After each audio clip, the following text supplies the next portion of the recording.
আমার কথা শোনার জন্য আবারও আপনাদের ধন্যবাদ। মিথিলা ফারজানা সবাই তো চেনেন, চেনেন না? খুব পরিচিত একটা মুখ।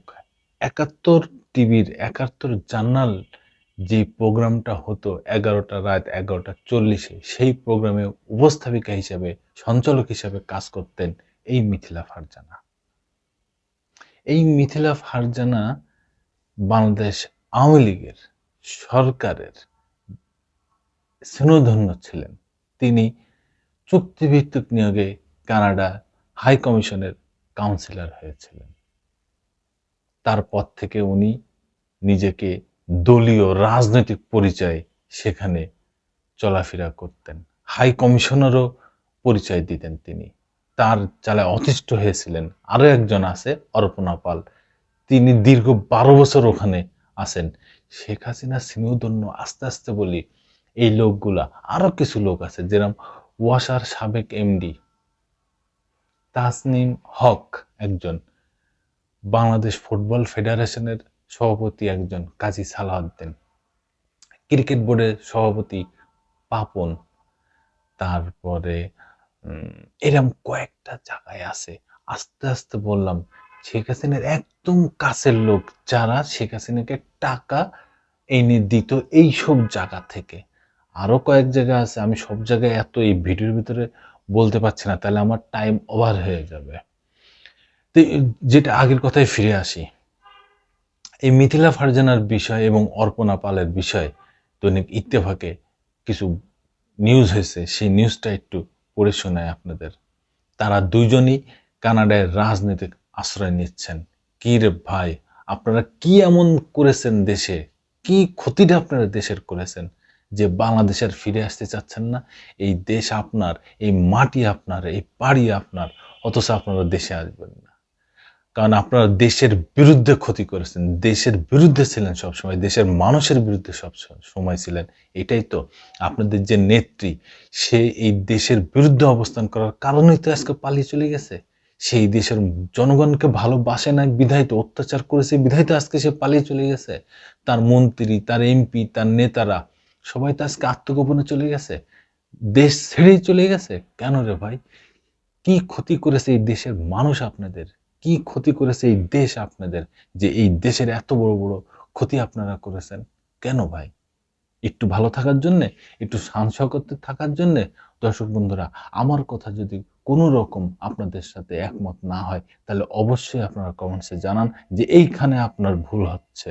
আমি সেটা শুধরে নেব, ক্যামেরার সামনে শুধরে নেব, পরবর্তী এপিসোড করার সময় শুধরে নেব, পরবর্তী ভিডিও করার সময় শুধরে নেব। কিন্তু আমাকে প্রমাণ সহ আপনারা বলবেন যে এই দেশের মানুষ কি ক্ষতি করেছে শেখ হাসিনার, যে তারা দেশের এত বড় বড় ক্ষতি করেছে, এত বড় বড় অন্যায় করেছে এবং তারা দেশ ছেড়ে পালিয়ে চলে গেল।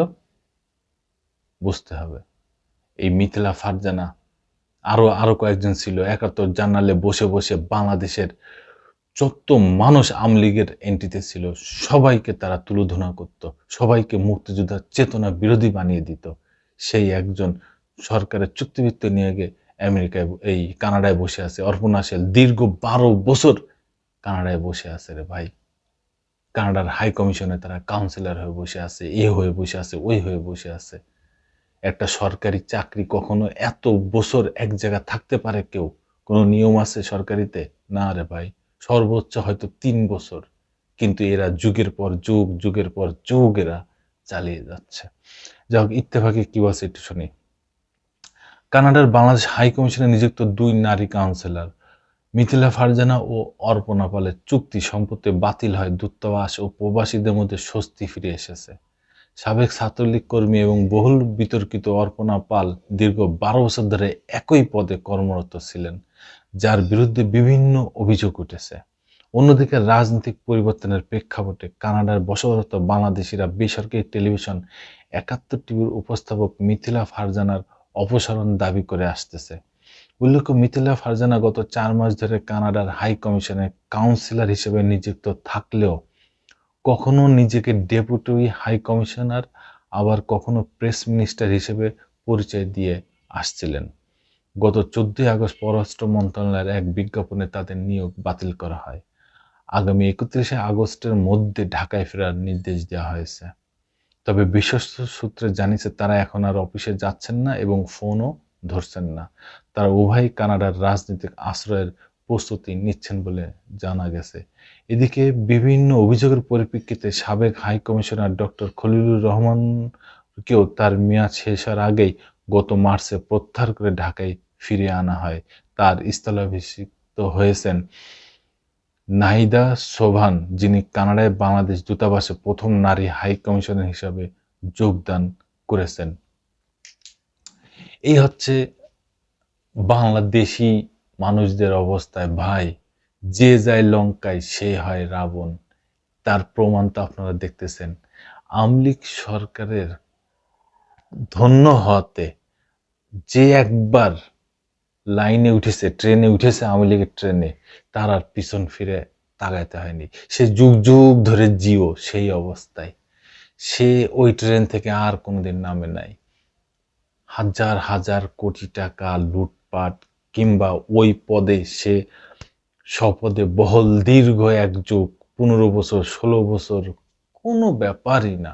আছে না হাসিনা, রে হাসিনা, রে হাসিনা তোরে ছাড়া বাঁচি না, সেই অবস্থা হয়ে গেছে। ভাইরে ভাই, কি জীবন আপনারা গঠন করলেন এই দেশের জনগণ রেখে, এই দেশের মাটি রেখে, এই দেশের ভিটাবাড়ি রেখে, এই দল রেখে আপনারা সবাই পালিয়ে গেলেন। জনগণ কি আপনাদের কাছে কিছু চেয়েছে? জনগণ কি চেয়েছে আপনাদের কাছে? বলেন তো একটু, কি চেয়েছে? আর আপনারা কি করেছেন এই জনগণের সাথে? কি অত্যাচার করেছেন? কি নির্মমভাবে মানুষগুলো মারছেন? একটু নিজের কাছে প্রশ্ন করে দেখেন।